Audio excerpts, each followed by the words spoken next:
How are you? Welcome back. I'm pleased to report it's a beautiful Sunday morning in the Shropshire countryside, and we have actually had a much needed weather window open up over the next few days to take an opportunity to harvest these much required catch crops that we've been discussing over the last few weeks. Now for this video, I've been kindly invited by WH Gittins and Sons to go and see how they are bringing a whole new level to their forage rye.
Okay, so I'm joined by Sam from Gittins.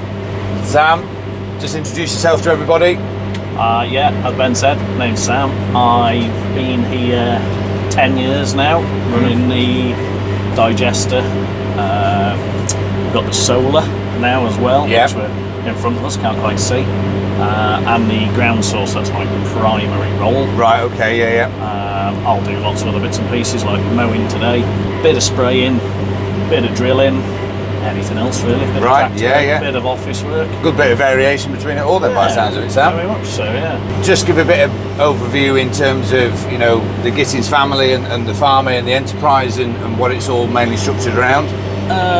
So the family arrived in Ryton, when did they arrive? Late 1800s. Right, all right. So 1896 or something like that. So I can't remember if I had my top on, it's on there. So they've been about for a bit, yeah? Yeah, they have, yeah. So it started down in Ryton with the dairy herd, and then they set up the dairy in Ryton, processing the milk for cheese and whatever. They bought up here at Wykey in the 80s, I think it was. And then they moved everything up here. Right. This is the main farm. The main farm now. Yeah.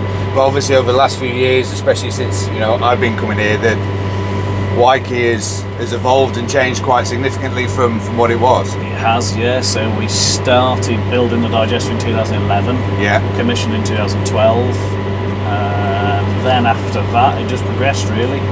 It went out of potatoes 2005 maybe. We still rented stores out because we had the cold stores here. Of course, from the from potato days. The previous years, yeah. But now all of those have been taken to bits. They've been either grain stores, storage, drying floors. Yeah, all been repurposed now. Was it 2019? We went into ground source. So we got 2.4 meg of heat on one system. Right. And then out of that shed, so there's a split between digester heat on 2 floors, ground source on 2. We capture the heat out of that shed, and put it back into another ground source system, right? Just to make that more efficient. Yes, yeah. So we get the same amount of heat, but pipe work in the ground is a lot less. So there's 50,000 metre in the first system, and I think there's 12 and a half That's significant. in the second system. So it's 11 acres down to like 3. In regards to overall cropping and rotations, what's the main sort of types of crops that are being grown here? We try and grow everything we can, really. Everything that suits the soils. We've got nearly 200 acres of lucerne that we do annually for 4 or 5 years, depending on the weed pressure in the crop. We've got maize for the digester, obviously. Sugar beet, which is, well, I think the maize acreage and sugar beet acreage is quite high, but we sell well over 50% of each. Right, okay. From the storage. So you're having that as a multi-purpose, not only for yourself, but also from a cash crop point of view as well. Yeah, we've got very regular customers, which is helpful. We've got your cereals. Just over 1,000 acres, 1,500 acres of cereals that we do most years. Don't do a lot of barley, it's just mainly wheat, feed wheat and milling wheat. Just started doing oilseed rape again this year. Right, okay. We gave it a year or two break just because of the flea beetle But now pressure. you're coming back and having a go. Yeah, have got some herbal lays as well. Is that in conjunction with SFI? It is, yes. They're a Sam 3 herbal lay. We've got, I can't remember how many of those, but we've got just over 300 acres of grass. Right. That we did. We only managed 3 cuts last year. Always aiming for 4. Yeah. But I don't think we were the only ones in that. Absolutely not last year. No, feel your arm again. Yeah, I've just had to take a bit of a break there because my arm's going to fall off. So, obviously, Sam, today we're in Forage Rye. We've been talking a lot with regards to these catch crop sort of type options. Just talk us through how you're utilising Forage Rye within the system here at Wykey. Well, basically, we started off growing Forage Rye to dry. Through the drying floors. Through the drying floors, bale it and sell it. Yeah. A lot went to dairy, high-end dairy herds, just for maintaining condition, really. Yeah. We started up in the acreage and just growing it for the digester as well then. Yes, yeah. And we thought, well, we'll just keep going, why not? So today we're mowing it for the drying floor, because we've had a call from a chap up Scotland who wants some. Right, yeah. So we're effectively mowing to order, but also basically, the crop is ready, isn't it? At the minute, we've got this weather window that's just presented itself. Yeah. We're going to wait a little bit until we want to put more maize in. Yeah. And then we'll do a block of it. We'll do the rest of it, to be honest with you. Yeah. And that'll be all of the Forage Rye silage then. So we bought our own forager this year as well. Right. Okay. We were hiring one. Yeah. And that worked well.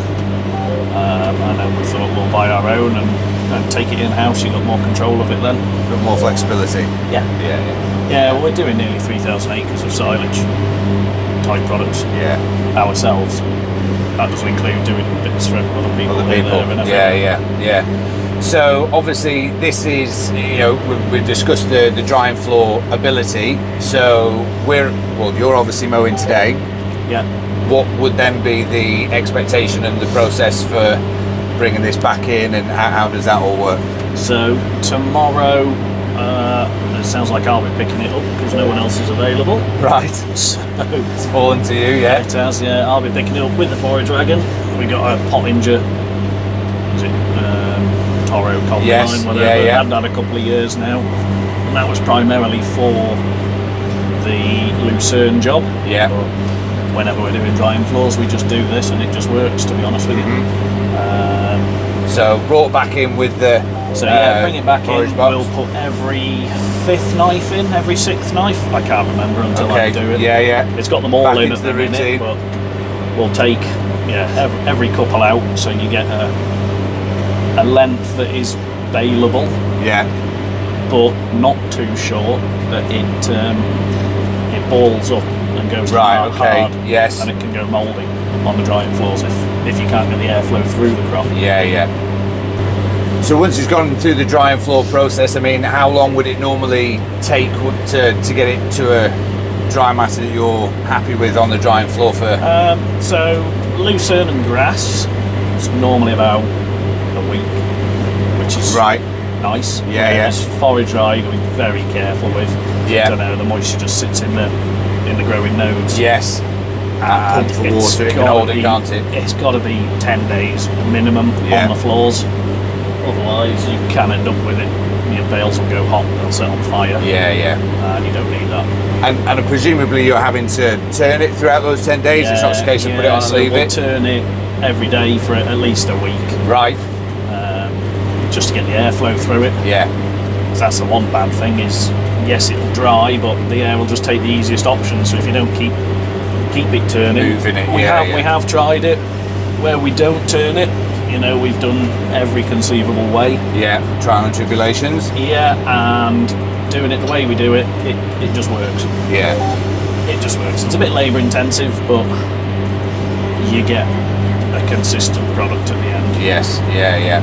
You mentioned a couple of times, Sam, the ultimate aim is to bale your, whether it be the Forage Rye or the Lucerne after it's gone to the drying floors. So how do you get a dry product from the drying floors into an end product for baling? Because you can't just be driving a bale around your drying floors, of course.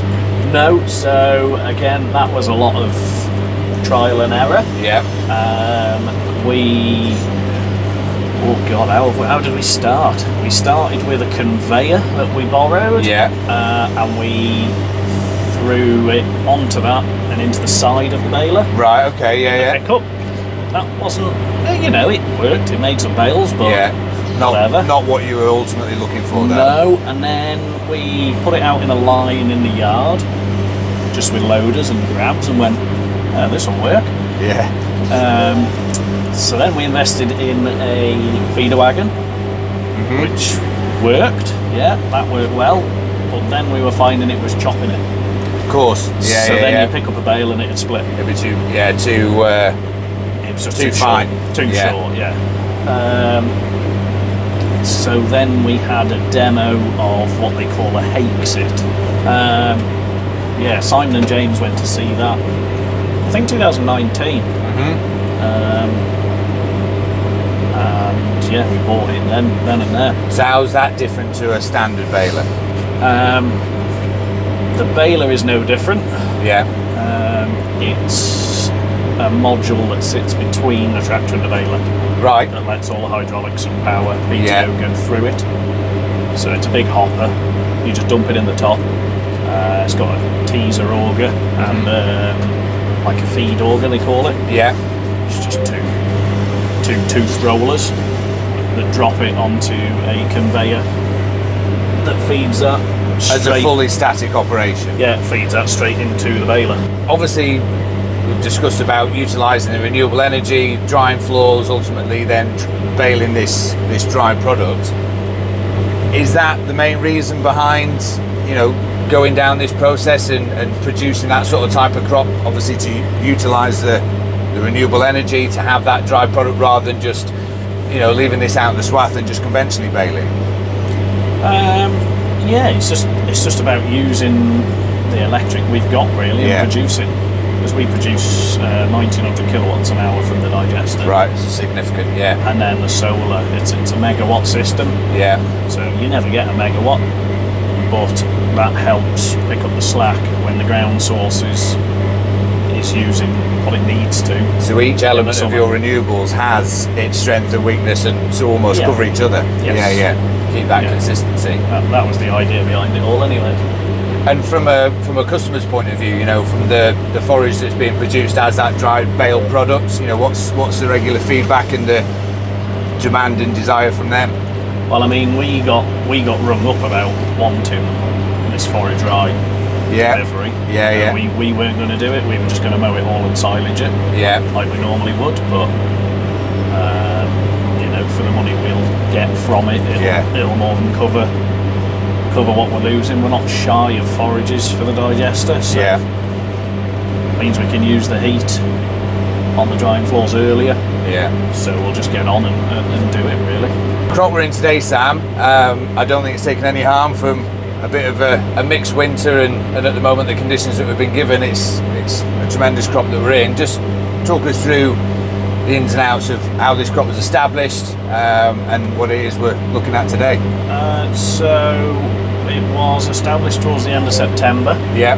Would that be a little bit earlier than normal for you, or is that normally when you try and get it in? No, not really. We just try and get on with the crops as soon as we can, really. Yeah. I'm trying to think what order we do it in, really. I think it's normally hybrid rye, Yeah. forage rye, then onto the wheat, Yes. Yeah. I think. But this one was after maize, Right. Okay. so it was a little bit delayed. There is some other crops that were in earlier because they were after cereals. Right. Okay. Yeah. So yeah, this is forage rye. What was it drilled at? 150 kilo a hectare, end of September. Disc rated it, Okay. which is legs, Yes. discs, packer roller. Yeah. Then we went in with a horse, I think. Pretty sure this was all horse. And then rolled. Right. And that's it. And that's it. Yeah. It's Yeah. had nothing. So not even any roll. early end this time. There's probably, well, the crop didn't need it by the looks of it. So again, No, bit it of a certainly saving didn't. there. And early expectations of yield from this, you reckon? It's got to be 10 tonne, I'd like to say. I would say so, at least. Yeah, yeah. Not if a little bit more. No, it's a tremendous looking crop, and for me, just taking it just that right stage for where I like to see these in terms of combining that both yield and quality, which I'm sure will feed out into the end product, Sam. It will, yeah. Well, this is going to cows. So Yeah. The quality is more important than quantity, really. Yes, yeah, yeah. But hopefully, got a good combination of both for the Hopefully customer at the end. Yeah, yeah. Thanks so much to you, Sam, and the Gittins family for inviting me in to have a look at your forage rye crops, how we're going to do things a little bit differently here. We'll follow it up over the next few days, hopefully look at it at the drying floor, look at that end process, ultimately at baling. But yeah, let's see what happens over the next few days. Hopefully this weather keeps with us too. Yeah, well, hopefully the picking up will go all right. I Yeah. am a bit worried about the width of the rows, but It's a fair lump on there, isn't it? It'll Something be will happen, fine. won't it? Slow and steady. Slow Yeah. and steady, you'll get it. we'll get it. So look, we'll pick up with you, Sam, in the next couple of days and follow this all the way through. Lovely, thank you.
Okay, so we're the following day now, Sam.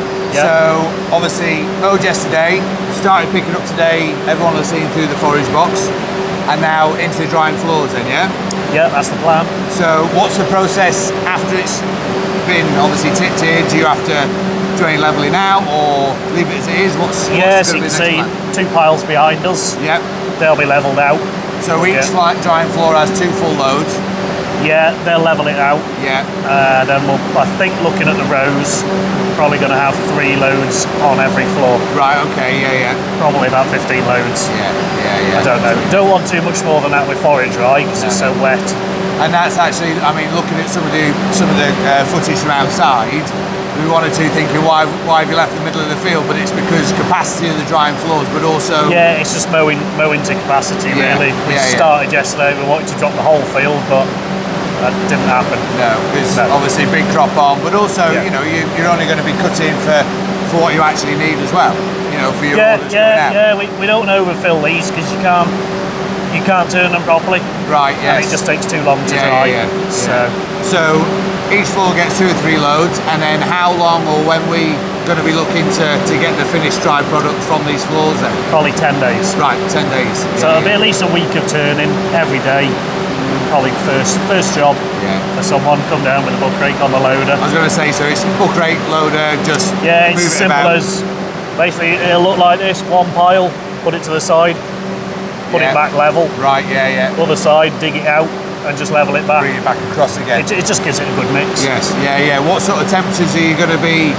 Is there a relatively constant temperature, or is it is relatively constant. It's about 40, 45 degrees. Oh right, okay. So so the front floors here, they run at a hotter temperature though. Right. Because they're from the CHPs on the digester. Okay, so a bit more power to that. And the back 3 floors are ground source. That's all coming off the ground source out the back. 40 to 45, depending on what we've got it set up. And the ambient temperature. And what's the anticipation? What sort of dry matter do you want to, or moisture content do you want to get this down to ideally? Well, 90%. Right, also so get everything pretty out. well out then, Everything out. It'll go to hay. Otherwise, it'll just go bad. So. Ideal. Perfect. Great. Well, I'm conscious keeping your time, Sam, especially in this weather window that you're having. But we'll see a little bit more of it coming in and look at these drying floors and see you back in 10 days, I guess. 10 days from now. Something like that. Perfect. All right, Sam. Lovely. Thank you.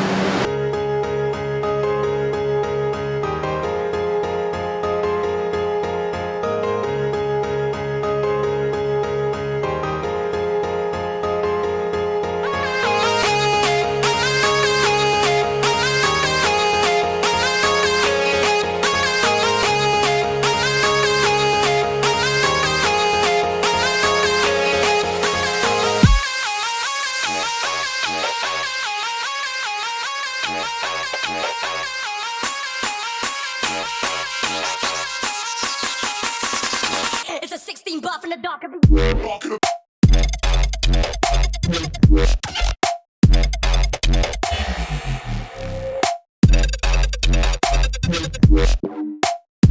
It's a 16 buff in the dark.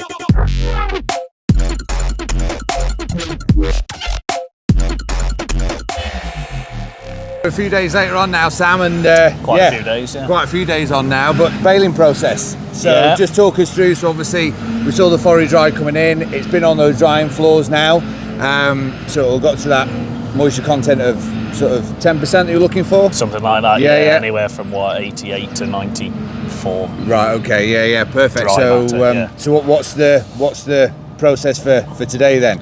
Well, today you can see the big pile behind me. Yep. So just saying then, we've taken it off the floors and we've left it like a week. Right, okay. Just in a pile. Yeah. What's the reason for that? Just to cool down. So obviously we've got a fair operation on the go. I've been watching a bit of this and doing a bit of the recording of it. It's almost like a dancing sequence. These guys out on the loaders here. Yeah, they get used to it. Got one stacking. Constantly. He's always got to be taking bales away. Otherwise they start just bananaing out the back of the baler. Stacking up. And 2 loading. So we got Luke on the JCB with a 6 cube bucket. Right. Jamie on the what's he on? Kramer with the 3. Yes. And they're getting through these piles, aren't they? But obviously, you know, the big talking point, I guess, here is going to be, of course, the baling setup that you have. You know, very different. Yes. Obviously, the baler everyone will recognise, but there's quite a key piece of kit in between. There is, yeah. So we got James. It's his baler, his tractor. Yeah. So he's got what's he got on the front? John Deere 195 on the front that he uses for his straw as well. Okay. And on the back he's got his class quadrant. Is it 3200, I think? Yes. Yeah. But yeah, in the middle. But he went out with Simon to look at this bit of kit after we'd had one on demo. Yeah. Because we were looking at all sorts. You see them all. I know. All going viral and whatever. Because it's they make this. Is it the Gruyere cheese? Right. Yes. Where they're not allowed silages. Yeah. It's got to be dry product. Yeah. They've got their dry product that they do with their own balers. So you went to where the technology was already existing. For what these guys are managing, that throughput. No, I mean that's the other thing with the chop length of this. We've put every fifth knife in the Forage Dragon, so it's kind of it's that little bit longer. What's that, like 10 inches I think, 10-12 inch chop length minimum.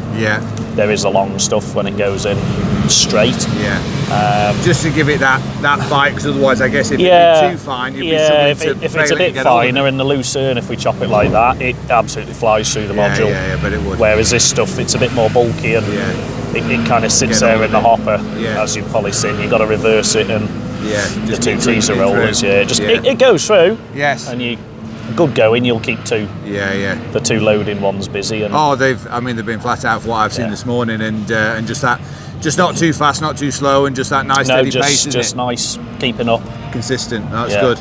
Right, so just have a quick closer look at these, Sam, just of the finished product with these bales. I mean, for me, this is, it's quite unusual, I guess, with regards to looking at this quality of forage, but also at this sort of type of stage, this green but dried, barn dried effectively. Yeah, well, you can see, I don't know if you could see before in the pile, just the outside has been capped by the bleached stuff, so it looks a lot more yellow. So this stuff, the fronts, if they're stored here for any amount of time, they do bleach. But any forage will do that, wouldn't it? But, it will, but this, it's green, it's dry. And what sort of weight do you reckon you'd be getting per bale on average? The last batch we did were 380 kilos. Right, so packing plenty in there then still. Yeah, I mean, lucerne, probably just over 500. Right, It's a bit dustier with the leaf and a bit denser.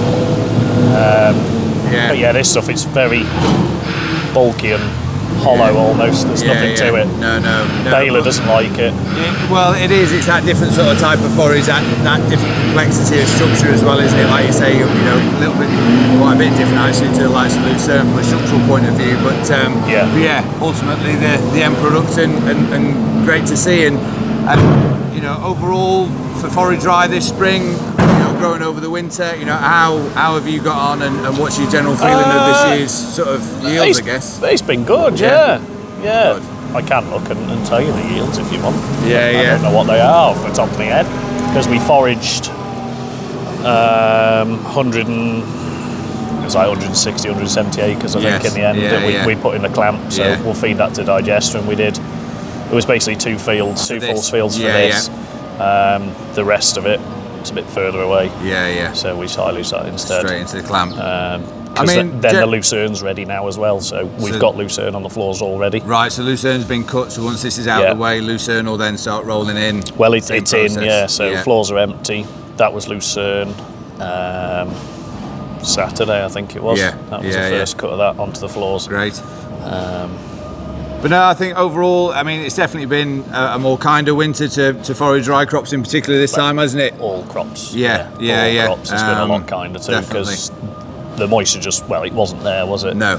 So to get that moisture back in the soil, it took a long time. Fair bit of time to get going again. But no, overall, I think, feedback I've had, yields ranging on average anywhere between probably 8 to 10 tonne, maybe some 12 tonners in some cases per acre from the Forage Rye, which it's just nice to see, especially a lot of new growers after such a dry year last year, getting in with that sort of idea of catch cropping over the winter. Growing it for the first time and seeing it is, and it's a compromise between, not having the ground bare, getting stuff off it, and then getting a good crop of maize afterwards. Making sure that we're not compromising anywhere along the way, like so. Well, there is compromise to be had, but it's just where you take it. We could have taken this 2 weeks earlier. Yes, Because then you compromise on the yield of this. Well, that's it. You compromise on the yield of this. And then actually, are you even gaining anything from the maize by drilling it perhaps a bit too soon until the soils are really warmed up? Well, that's it. This year we wouldn't have, because people have gone early. I've seen a bit of frost damage. We're seeing a bit of cold with the yellowing. But should start picking up now without no frost damage, so I think we're just about right. Brilliant. Well, look, this brings us to the end of the journey now, Sam, and all I can do is say thank you to you and especially the Gittinses here at Wykey, just letting me in and seeing how you handle and process your forage rye in a very different way, but just yet another string to a bow, and now utilising all the inputs and of course the outputs and the energy that you've got here to produce a different product. Yeah, no, that's it. Thank you for coming and showing people how we do it, really. Great. Cheers, Sam. Thank you. So there we have it. The Gittins is taking their forage rye to a totally different level, utilising it as a valuable crop within their rotation, but of course utilising their renewable energy, as we've seen, to produce a really high quality feedstuffs in a slightly different way than forage rye is traditionally being used. Again, thank you for them for inviting me in to see how it is that they handle and process forage rye within their system. And they are online. If it is that you're interested in looking at some of the forages that they produce, whether it be the Forage Rye or of course the Lucerne that Sam also mentioned, look them up on Facebook as WH Gittins. I'm sure they'll be keen to hear from you. But as ever, if you've enjoyed, please like, share, subscribe, click that little bell, and hopefully I'll have no more SD card issues, which has rendered some of the footage on these videos a little bit sketchy with regards to the quality. But hopefully I'm back on track, and I'll see you for the next one. Bye for now.